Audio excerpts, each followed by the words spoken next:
Hello everyone, hello beautiful people. It's your friend, one and only African Queen, present in the show. This is African Queen TV show. I know they're like, oh, she removed show. No, it's still African Queen TV show. Yes, I am going to rush this right now.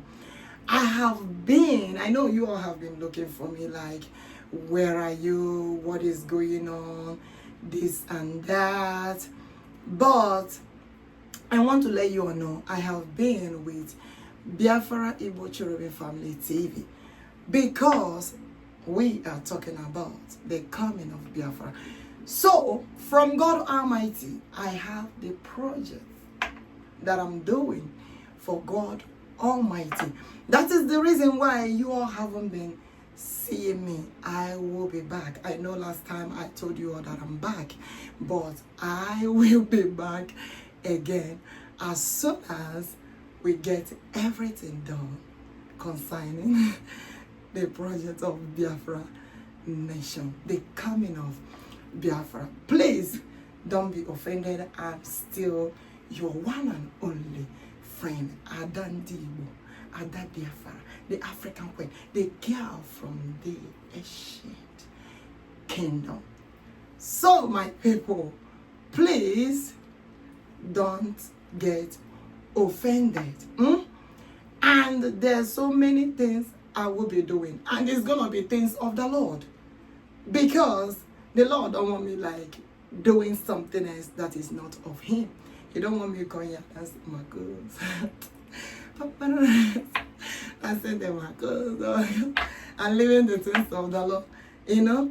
So what happened is that I will be coming full Gedewan on African Queen TV to give you important things that we will be discussing about.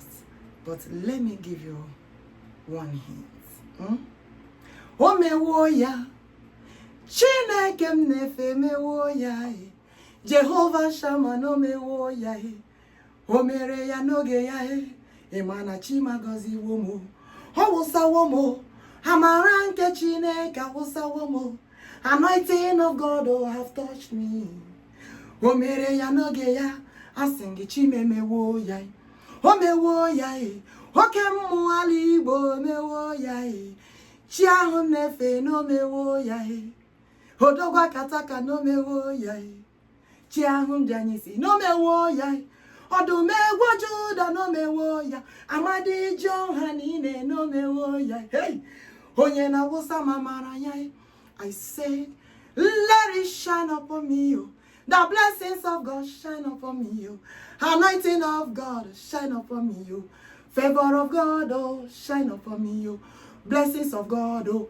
shine upon me, anointing of God, oh, shine upon me, favor of God, oh, shine upon me, the grace of God, oh, shine upon me, African Queen TV, oh, me wo ya, Jehovah Shammah no me wo ya, Mighty Messiah me wo ya, o mere ya n'oge ya, asingi soro mu kele ya, Ima no me ya, Otugwa atu heruzo no me wo ya, Chineke Igbo no me wo ya, Onye nenye mu Biafra no me wo ya, Biafra nation is real, o me wo ya o, Jehovah is o me wo ya, Onye na-edu m ije no me wo ya, o mere ya n'oge ya.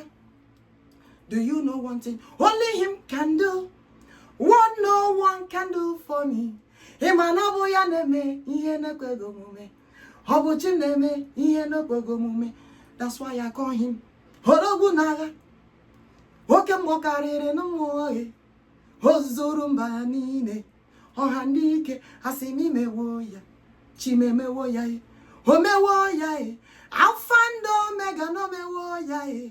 Chineke m nefe no mewo ya O mere ya n'oge ya because only Him can do what no one can do for me. Ọ bụ ya bụ chi ahụ nke na-eme ihe na-ekwego omume no mewo ya. Biafra nation will stand forever and ever. It will stand Once of Biafra geguzo upon generation to come. Do you know why the Lord told me to call him? Oh, I say magama bogide chineke, bogide ya, agama ponu chineke, bogide ya, chineke libo kam na boy. Oke mwakariri mwakam na bo, agama bogide ya Biafra bia. Emano kwere munkwa. Okwere munkwa. Oge mezunu nkwa okwere mo. Oge mezunu nkwa okwere mo. Oge mezunu nkwa okwere nwanya. Odighe kwe nkwa alazu. Omewo ya Jehova n'isi no mewo ya. Asim Chineke umigbo no mewo ya. Omere ya n'oge ya. Can you call him Jehovah Biafra? Omewo ya. Shout it again. Omewoya. Can you say in less than no time? Omewoya. This year, Biafra is real. Biafra is real. Omewoya. Chianyi nefe no mewoya.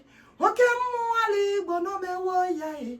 Omereya no geya. Thank you all. I will see you all again shortly. After the project of Biafra to the world. Thank you. Oh my. Towara ya mama. See ya no mena. Eze. Towara ya mama.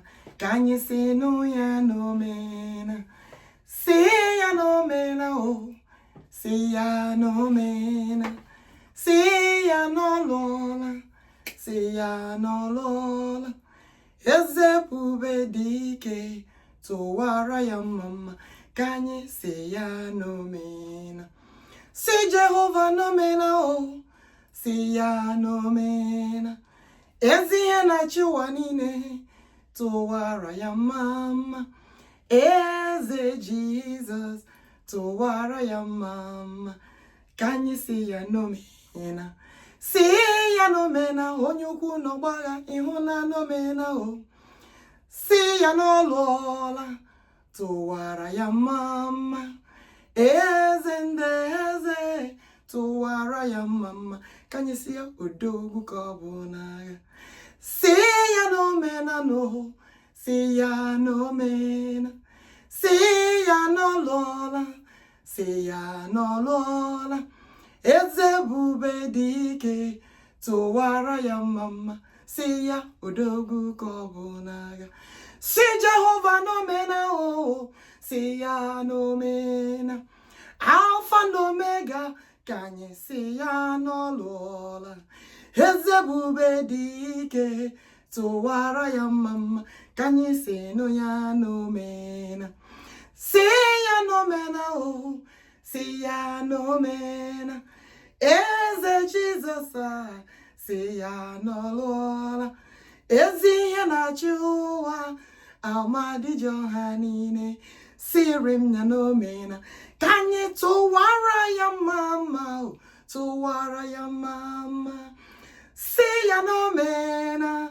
See ya no mena.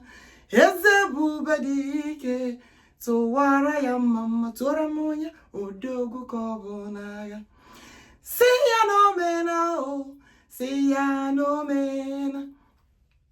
Oh lola, oh. See ya no lola. EBUBEDIKE towara ya mama. See ya no mena. Agama bogide Chineke ọza. Agama boneze EBUBEDIKE bogide n'onye ọza. Eze ahụ na-eme mma towara ya mama. Odogwu ka ọ bụ n'agha. Ya o mere ya n'oge ya. Jehova mewo ya. O mewo ya. Oke mmụọ Igbo emewo ya. Jehova Biafra emewo ya. O mere ya n'oge ya. Ịmana Chime mewo ya. O mewo ya. onye na-achị ya o mewo ya chi ahụ na-efe emewo ya o mere ya na mgbe ya Chineke emewo ya o mewo ya oke mmụọ eluigwe emewo ya Chineke ụmụ Biafra emewo ya o mere ya n'oge ya.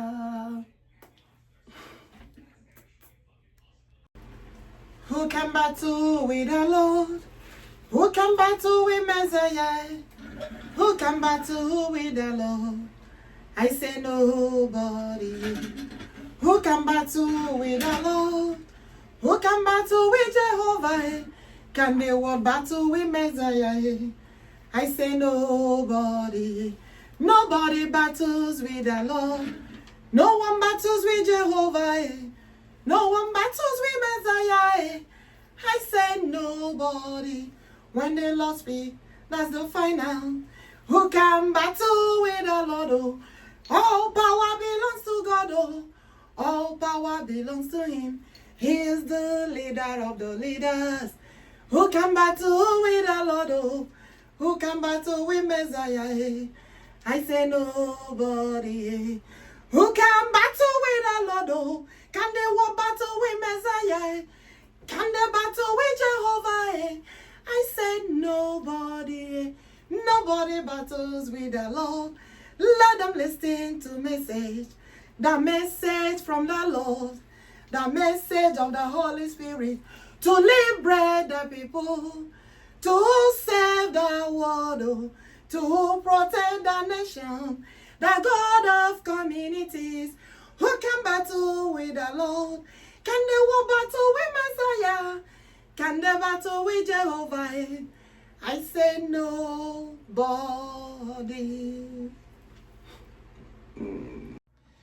Tuwara ya mama, tuwara ya mama. Siya no mena, siya no mena. Eze, tuwara ya mama. Can you see no ya no mena? I sing it, see ya no mena. Honyuku no baga, I sing ni mena. Eze ni mena. Chenyi jemono, chine dije ni mena. Ewo. Alpha and Omega. Tuwara ya mama. Can you see no ya? Tuwaram na chine komi ba singi mena. Jehovah Biafra mena. Chai jemoni mena. Eze bubi mena ewo. Eze nejerozi. Tuwara ya mama. Imana udogu konaga. Tuwara ya mama. Tuwara ya mama. Agamebola ha Chinekelu. Agamaja ya ma. Odere mama. Eze ndeze. Tuwara ya mama. Can you sing ya? Let us lift His name higher, higher, higher, above every other name. Can we lift His name higher, higher, above every other name? Because only Him can do what no one can do for us. So ya neme yene kwegomume. I sing it no ya mama no rugonuo. Hosetigo. I say Biafra nation is real. Tuwara ya mama. Eze tuwara ya mama. Unu si yodogu kobonaga. Hagamabonu Chineke. Bogide ya Biafra webia. Aukwere munkwa Ore mezi nunkwa kwere anyo. Eze tuwara ya mama. Sirimi ya udogu Tuwara ya mama, tuwara ya mama. Siya no mena, siya no mena. Eze tuwara ya mama. Kanye se no ya no mena. Siya no mena oh, siya no mena. Siya no lola, siya no lola. EBUBEDIKE tuwara ya mama. Kanye se ya no mena. Si Jehovah no mena oh. Si ya no mena. Ezi ya na chiwanine. Tuwara ya mama.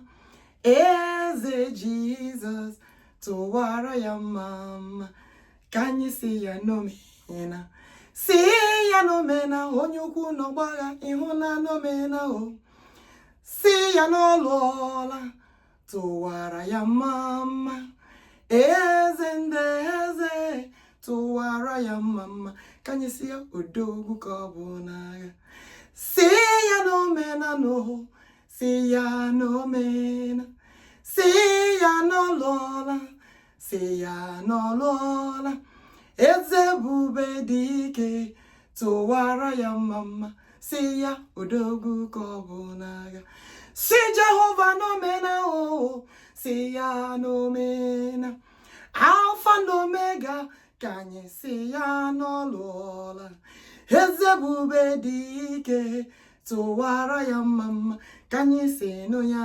n'omena si ya n'omena o si ya n'omena eze Jizọs si ya n'ọlụọla ezi ihe na-achị ụwa amadiji ọha niile siri m ya n'omena ka anyị tụwara ya mma tụwara ya mma si ya n'omena si ya n'omena eze Ebubedike tụwara ya mma tụwara m onye odogwu ka ọ bụ n'agha si ya n'omena o si ya n'omena ọlụọla o si ya n'ọlụọla eze Ebubedike tụwara ya mma si ya n'omena aga m akpọgide aga m akpọgide Chineke ọzọ aga m akpọ n'eze Ebubedike